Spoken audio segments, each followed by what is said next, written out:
enjoy the freshly made ramen here in ANA Flagship Lounge. Visit the ANA Lounge in Haneda Airport Terminal 3. Massive seating area for your choices, but the buffet area is quite small. How about the made-to-order menus? Hi, I'm Tree Papa, a travel enthusiast and proud father of 3. Discover family-friendly spots and tips of making the most of your travels. Join me, let's explore together. Welcome to Tokyo, Japan. Undoubtedly one of the most popular travel destinations globally. Before we embark on our ANA Lounge tour, let me share where Tree Mama, Leon and I stayed in Tokyo.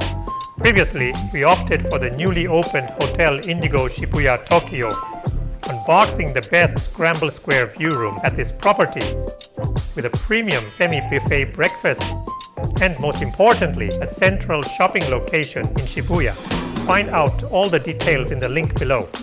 Since we're flying the Star Alliance member Evia Air in business class to Taipei, the ANA Lounge is where we're entitled to enter. In Haneda Airport Terminal 3, there are 2 ANA lounges, and the one I'll be unboxing for you is the Flagship Lounge near Gate 110. The green color is the space. Can see the difference, right? Let's dive in. Located on the upper floor, here's the ANA Lounge. On the other side, you'll find the ANA Suite for first-class passengers.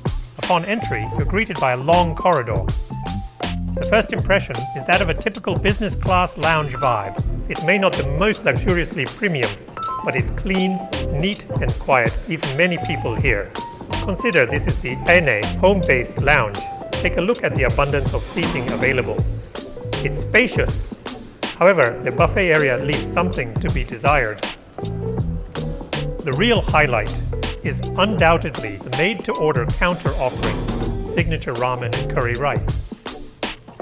This small area is bustling with activity. I was even stopped by staff who kindly requested that I can't filming people.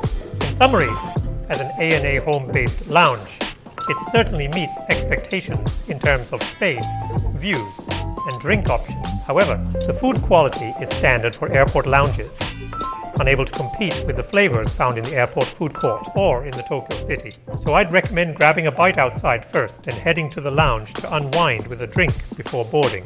How do you think? Share your thoughts in the comments below. In my next video, we'll be flying back to Taipei via EVA Air in Royal Laurel class on the 787-10 Dreamliner. Join us as we enjoy the best seats, accompanied by a toddler. How did we ensure he slept well on board? Stay tuned. Thanks for watching and I will see you in my next video.